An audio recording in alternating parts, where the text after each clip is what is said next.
Hi Sriram. నమస్కారం అండి.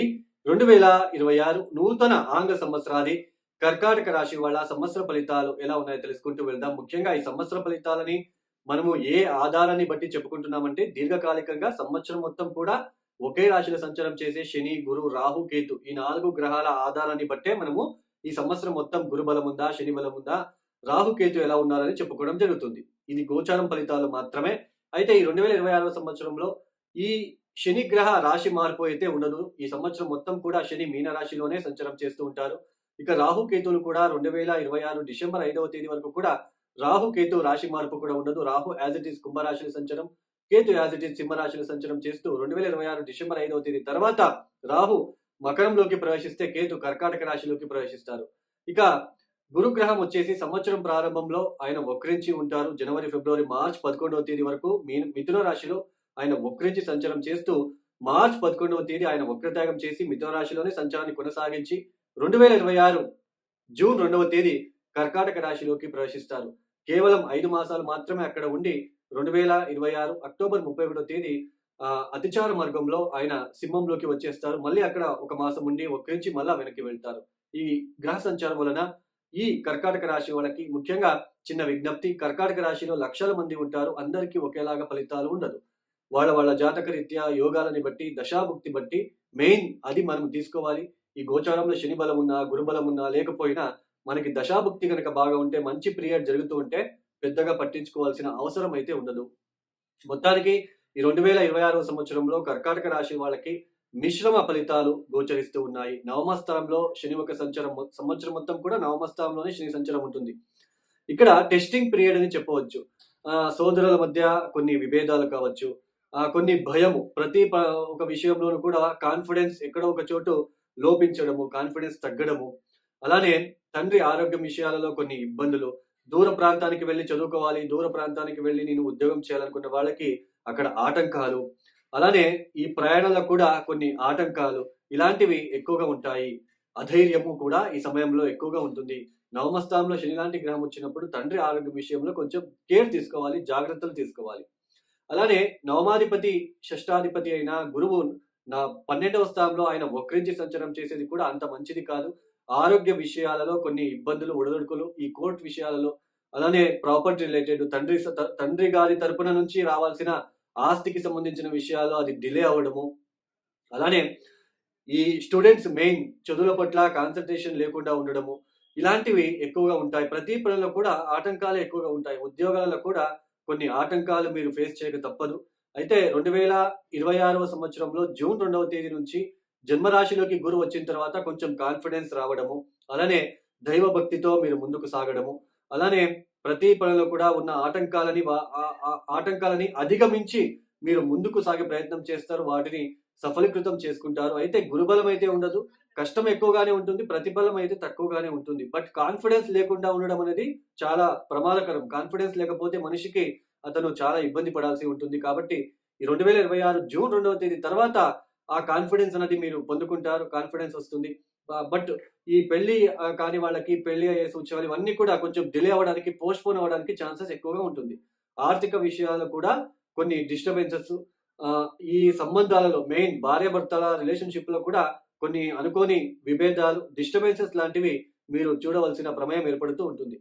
మొత్తానికి కొంచెం డిస్టర్బెన్సెస్ అంటే ద్వితీయ స్థానంలోనూ కూడా కేతు ఒక సంచారము, ర్యాష్‌గా మాట్లాడడము, కుటుంబంలో కొన్ని గొడవలు ఆల్రెడీ మీరు చూస్తూ వస్తున్నారు. ఈ సంవత్సరం కూడా కొన్ని ఖర్చులు పెరగడము, అలానే కష్టం ఎక్కువ, ప్రతిఫలం తక్కువ, సరిగ్గా సరైన టయానికి భోజనం చేయలేకపోవడము, గుప్తాంగాలలో కొన్ని ఇరిటేషన్ లాగా అనిపించడము, చర్మ సంబంధమైన సమస్యలు ఉండడము, ఇలాంటివి మీరు ఫేస్ చేస్తూ ఉంటారు కర్కాటక రాశి వాళ్ళు.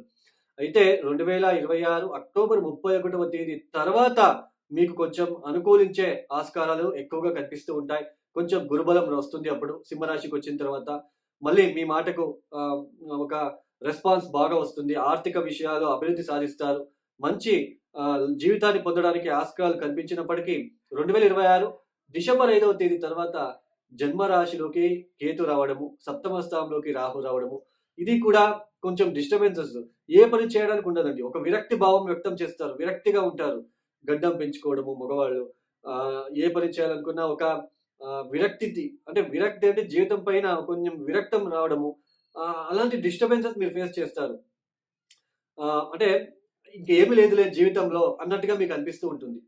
అలానే ఈ భార్యాభర్తల మధ్య కూడా డిస్టర్బెన్సెస్ రాకుండా మీరు చూసుకుంటే చాలా మంచిది. లేదు అంటే కర్కాటక రాశి వాళ్ళకి కొంచెం డిస్టర్బెన్సెస్. ఎందుకంటే సప్తమ స్థానంలోకి రాహు లాంటి గ్రహం వచ్చినప్పుడు ఈ ఆహ్, ఆహ్, మీడియా రంగాలలో పరిచయం అయ్యే వాళ్ళ దగ్గర చాలా జాగ్రత్తలుండాలి. వాళ్ళ దగ్గర క్లోజ్ అవ్వడము, రిలేషన్‌షిప్‌లోకి వెళ్ళడము ఇట్లాంటివి వచ్చే సూచనలుంటాయి కాబట్టి కొంచెం జాగ్రత్తలు తీసుకోండి. ఇప్పుడు సప్తమ స్థానంలోకి రాహు వస్తున్నాడు.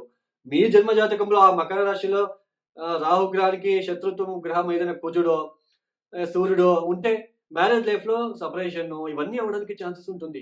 నేను కర్కాటక రాశిలో లక్షల మంది ఉంటారు. అందరికీ సెపరేషన్ అని చెప్పట్లేదు. సప్తమ స్థానంలోకి రాహు వస్తాడు. మీదేది జన్మరాశి కర్కాటక రాశి. సప్తమ స్థానంలోకి రాహు వచ్చిన తర్వాత ఆ మకర రాశిలోకి ప్రవేశిస్తారు. మీ జాతకంలో మీరు పుట్టినప్పుడు మకర రాశిలో ఏదైనా గ్రహం ఉందా చూసుకోండి. ఏ సూర్యుడో, ఏ కుజుడో అట్లా ఉంటే గనక, ఏ శుక్రుడు గనక ఉంటే మ్యారేజ్ లైఫ్‌లో చాలా డిస్టర్బెన్సెస్ ఏర్పడతాయి మళ్ళీ మీకు. సో, ఇది మీరు మనం తెలుసుకోవాలి. మొన్నటి వరకు బాగున్నామండి హస్బాండ్, వైఫ్. ఎందుకో ఈ మధ్య మేము ఎప్పుడు గొడవలు పడుతూనే ఉంటాం. ఇవన్నీ కూడా ఇలా ఒక గ్రహం ఒక రాశి నుంచి ఒక రాశికి వెళ్లి సంచారం చేసేటప్పుడు, ఆ రాశిలో ఎవరైనా ఉన్నారా? ఇప్పుడు నవమ స్థానంలో శని యొక్క సంచారం జరుగుతూ ఉంది మీకు. మీన రాశిలో. అక్కడ మీ జాతకంలో గనక మీరు పుట్టిన జాతక రీత్యా ఆ మీన రాశిలో శనికి శత్రుగ్రహాలు సూర్యుడో, కుజుడో గనక ఉంటే చాలా ఇబ్బందులు. ఎడ్యుకేషన్ చేయడానికి కూడా అవ్వదు.